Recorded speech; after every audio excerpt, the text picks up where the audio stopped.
सदन के अंदर जिस प्रकार की भाषा का प्रयोग रमेश बिधूड़ी के द्वारा किया गया है, ये तो एक माफिया गुंडे की भाषा है। किसने कहा प्रधानमंत्री के बारे में वो सब बातें?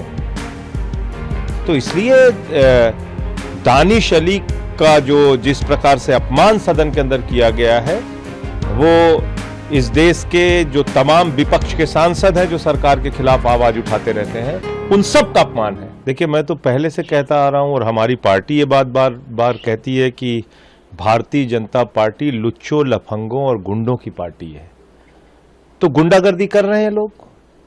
सदन के अंदर जिस प्रकार की भाषा का प्रयोग रमेश बिधूड़ी के द्वारा किया गया, ये तो एक माफिया गुंडे की भाषा है।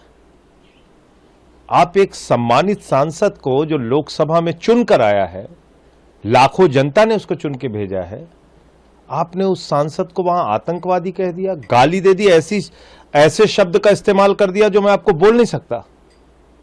और प्रधानमंत्री के बारे में भी आपत्तिजनक शब्दों का इस्तेमाल किया। प्रधानमंत्री के बारे में कहा कि उनकी मृत्यु की कामना करते हुए ऐसे शब्द का प्रयोग किया जो मैं बोल नहीं सकता आपके कैमरे पे, कि फला किसी ने ऐसा कहा, किसी ने ऐसा कहा। किसने कहा? किसने कहा प्रधानमंत्री के बारे में वो सब बातें?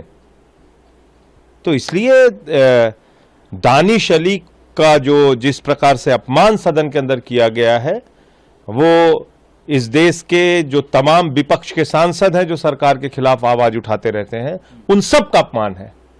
मैंने तो मणिपुर की हिंसा का मुद्दा उठाया सदन में, मुझे निलंबित करके बाहर कर दिया। इसके खिलाफ कार्रवाई क्यों नहीं हो रही? इसके खिलाफ अब तक क्या कार्रवाई हुई? कोई कार्रवाई देखा आपने? तो ये एक अजीब बात है कि पूरे विपक्ष को तो तुरंत सस्पेंड करो, बर्खास्त करो, बाहर करो, और जहां बीजेपी का सांसद है वो किसी को गाली दे, सदन में कल को मां बहन की गालियां शुरू हो जाएंगी। अगर इस प्रकार की परंपरा शुरू हो गई है तो कल तो सदन में मां बहन की गालियां शुरू हो जाएंगी। दानिश अली को जिस तरीके से उग्रवादी, मुल्ला, आतंकवादी और एक शब्द गाली का ऐसा बोला गया जो मैं कैमरे पे नहीं बोल सकता, यह क्या भाषा है? प्रधानमंत्री इस तरह की भाषा को सैंक्शन करते हैं? आरएसएस में यही सिखाया जाता है? यही संस्कार दिया है बीजेपी ने? गुंडागर्दी करोगे इस देश के अंदर? हम लोग संसद में जाना छोड़ दें?